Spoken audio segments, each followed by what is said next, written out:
નમસ્કાર વિદ્યાર્થી મિત્રો. તો આજે આપણે માત્ર પીએસઆઈનું મેરિટ કેટલું રહી શકે એના વિશે ચર્ચા કરીશું, બરાબર છે. અહીંયા તમને ઘણી બધી માહિતી જાણવા મળશે કે પીએસઆઈનું મેરિટ કેટલું રહેશે, પ્લસ એનું રિઝલ્ટ કોન્સ્ટેબલ પહેલાં આવશે કે શું છે, બરાબર. બધી માહિતી આપણે આ વિડીયોમાં શેર કરવાનો કોશિશ કરીશું, બરાબર. તો જુઓ, સૌપ્રથમ તો પીએસઆઈ વિશે થોડીક માહિતી લઈ લઈએ કે જુઓ, આ વખતે કુલ સીટ કેટલી હતી? 472, બરાબર છે. પછી કુલ વિદ્યાર્થીઓ કે જેને પીએસઆઈની પરીક્ષા આપી હોય એવા કેટલા 97,000ની આજુબાજુ હતા, બરાબર. એટલે તમે માનો કે 97,000ની આજુબાજુ વિદ્યાર્થીઓએ પીએસઆઈની મેન્સ આપી. મેન્સ એટલે કે જે ફિઝિકલમાં તો પાસ થયા હતા, પણ ઘણા વિદ્યાર્થીઓ એવા છે કે જેને પીએસઆઈની પરીક્ષા નથી આપી, બરાબર. તો આટલા વિદ્યાર્થીઓએ પરીક્ષા આપી હતી અને પછી મેં ડિવાઈડ કર્યું ને કે એક સીટ પાછળ કેટલા વિદ્યાર્થીઓનું કોમ્પિટિશન છે. તો જો એક સીટની પાછળ છે ને 205 વિદ્યાર્થીઓનું કોમ્પિટિશન છે. એટલે કે એનો સીધો મતલબ કે 205 વિદ્યાર્થી ખરા ને એમાંથી માત્ર એક જ પીએસઆઈ બનશે એમ. આનો સીધો મતલબ આવો થાય. હવે જુઓ, આમાં આટલી બધી વાર કેમ લાગી કે રિઝલ્ટ હજુ કેમ ના આવ્યું? તો જુઓ, પેપર જે 2 હતું ને એ આપણે 100 માર્ક્સનું હતું, તમને ખબર છે, બરાબર. હવે એ 100 માર્ક્સ કેવું કે ડિસ્ક્રિપ્ટિવ હતું, બરાબર, લખાણવાળું. એટલે નિબંધ લખવાનું અને ટ્રાન્સલેશન ને એવું બધું, બરાબર. એમાં બી કેટલું પેલું 70 માર્ક્સનું ગુજરાતી અને 30 માર્ક્સનું ઇંગ્લિશ.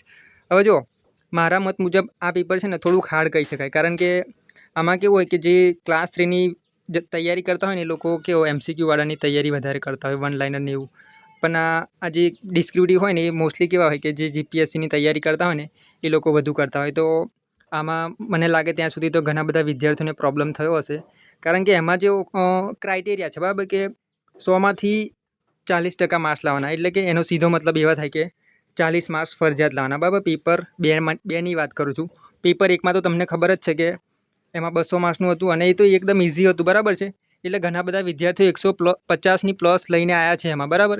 એટલે આ બહુ મોટી વાત નથી, કારણ કે આમાં કેવું છે 150 પ્લસ તો નોર્મલી બધા સ્ટુડન્ટ્સને હશે જ, કારણ કે પેપર બહુ ઇઝી હતું. આમ તો જોવા જઈએ ને તો 180વાળા બી વિદ્યાર્થીઓ ઘણા બધા માર્કેટમાં છે, બરાબર. પરંતુ જનરલ વાત કરીએ તો 150ની આજુબાજુ ઘણા વિદ્યાર્થીઓને છે. તો પેપર 2માં બી એ જ નિયમ છે કે 40% ફરજિયાત લાવવાના, બરાબર છે. એટલે કે 40 માર્ક્સ. હવે જો આમાં થશે એવું કે ઘણા બધા એવા વિદ્યાર્થીઓ હશે કે જે પેપર 1ની અંદર 170 અથવા તો 175ની આજુબાજુ માર્ક્સ લાવ્યા હોય, એ લોકો પેપર 2માં પાસ ના થાય એવી શક્યતા હોઈ શકે. પરંતુ જો મને એવું લાગે છે કે જે વિદ્યાર્થી 170ની આજુબાજુ સ્કોર કરે ને પહેલાં પેપરમાં, એ વિદ્યાર્થી જનરલી 40 માર્ક્સ તો લઈને જ આવે, 40 પ્લસ તો. હવે રહી પેપર ટફની વાત, બરાબર છે. તો હા, પેપર ટફ તો હતું જ. હવે જો એ લોકો કઈ રીતના ચેક કરે છે અને કઈ રીતના માર્ક્સ આપે છે એના આધારે મતલબમાં નક્કી થશે કે પેપર 2ની અંદર કેટલા માર્ક્સ વિદ્યાર્થીને મેક્સિમમ મળ્યા ને કેટલા મતલબમાં ઓછામાં ઓછી કેટલા મળ્યા, બરાબર. કારણ કે જો પેપર ઇઝીલી મતલબમાં બહુ હાર્ડ રીતના નહીં તપાસાય. તો એમાં કેવું થશે કે મતલબમાં 100માંથી 70 માર્ક્સ આપશે, 80 માર્ક્સ આપશે, બરાબર. તો એ તો પછી સિમ્પલ વાત છે કે જે લોકો 170 ને 175ની આજુબાજુ લાવ્યા હોય એ લોકોને જનરલી મતલબમાં 40 માર્ક્સ બી થઈ જાય ને, પાસિંગ માર્ક્સ બી, તો એ લોકો ઘણા બધા શું કહેવાય ચાન્સ રહે કે એ લોકો પાસ થઈ જાય, બરાબર. એટલે હવે આ તો વસ્તુ છે ને પેપર તપાસે કેવી રીતના એના ઉપર ડિપેન્ડ કરે છે, બરાબર. તો બી આપણે મેરિટની આગળ વાત કરીશું. અને બીજું એક કારણ કે જો પીએસઆઈનું આટલું બધું રિઝલ્ટ લેટ કેમ થયું? તો જો પેપર બીજું જે હતું ને એ ડિસ્ક્રિપ્ટિવ હતું અને પ્લસ એમાં છે ને ઇઝી પેપર હતું ને, એટલે આ લોકોએ નિયમ કર્યો હતો ખબર કે પેપર 1માં જે પાસ થશે ને એનું જ પેપર 2 તપાસવામાં આવશે. હવે 97,000 વિદ્યાર્થીઓએ પરીક્ષા આપી, તો પેપર 1 એટલું એટલું ઇઝી હતું કે મતલબમાં માંડ 100 કે 110 વિદ્યાર્થીઓ છે ને ફેલ થયા હોય એવું મને લાગે છે. આ બી હું શું કહે વધારે કહું છું, પણ માંડ 100 વિદ્યાર્થીઓ એવા નહીં જોવા મળે કે ફેલ થયા, બરાબર. કારણ કે 40 માર્ક્સ ગણિતમાં અને પેલા જીકેમાં લાવવા એકદમ ઇઝી હતા, એવું પેપર હતું, બરાબર.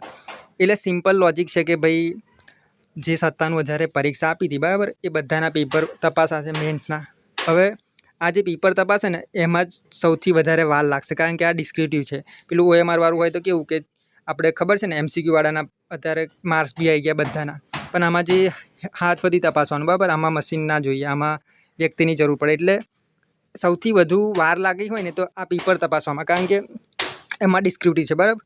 પછી બીજી એક વાત કહું કે જો કોન્સ્ટેબલનું જે રિઝલ્ટ આવશે ને ફાઇનલ, એની પહેલાં પીએસઆઈનું આવી જશે. કારણ કે આમાં થશે કેવું કે જો પહેલું કોન્સ્ટેબલનું આપશે ને પછી પીએસઆઈનું આપશે ને તો કોન્સ્ટેબલની જગ્યા ખાલી રહી જશે. 472 કોમન જે જગ્યાઓ રહે ને એમાં. એટલે પીએસઆઈનું મેરિટ છે ને, પીએસઆઈનું રિઝલ્ટ કોન્સ્ટેબલ પહેલાં જ આવશે, બરાબર. એ મતલબમાં એવી 100% શક્યતા છે, કારણ કે પછી આ લોકો પછી પાછળથી આપે તો જગ્યાઓ ખાલી રહી જાય, તો પછી એ ભરે કોણ? મતલબમાં નો ડાઉટ કે નેક્સ્ટ વર્ષમાં ભરતી આવવાની છે, પણ જેટલું ભરાઈ જાય એટલું સારું રહે ને એમ. એટલે પીએસઆઈનું રિઝલ્ટ પહેલું આવશે કોન્સ્ટેબલ કરતાં, મારું એવું માનવું છે, બરાબર.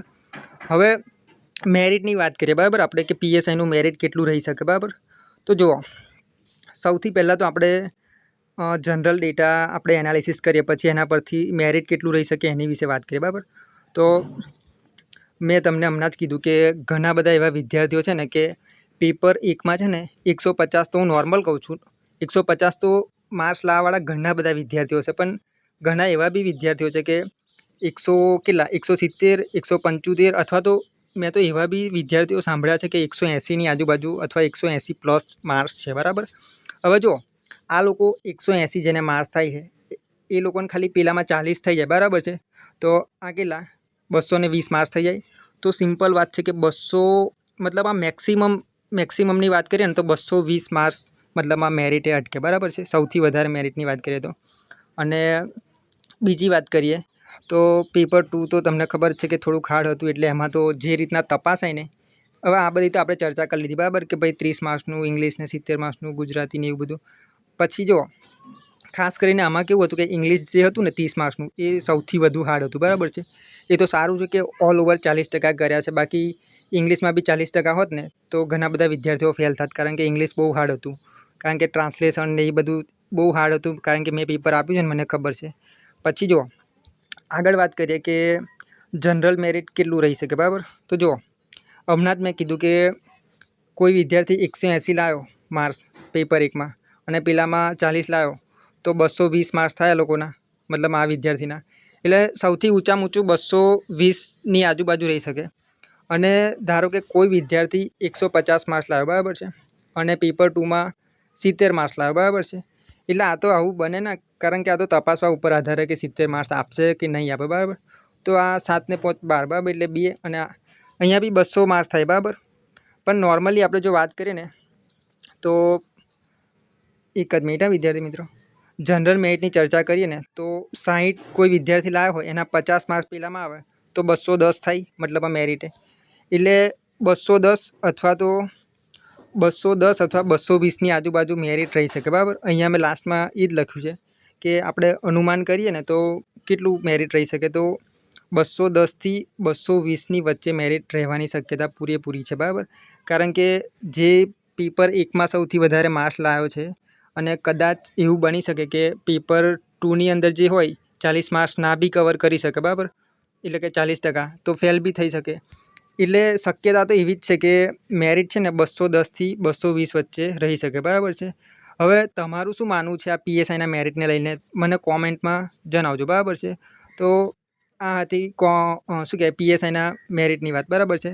તમને આ વિડીયો કેવો લાગ્યો અને જો એ જણાવજો, બરાબર. અને બીજી વાત કે આપણે જો પીએસઆઈ અને કોન્સ્ટેબલનું મેરિટ અથવા તો કોઈ બી બાબત, જે પેલા 10 પ્રશ્નો કેન્સલ થવાના કે રદ કરવાના કે જે બી હોય, બરાબર, એ બધાની ચર્ચા આપણે ટેલિગ્રામ ગ્રુપ એક છે, એની હું લિંક આ વિડીયોની નીચે નાખી દઈશ.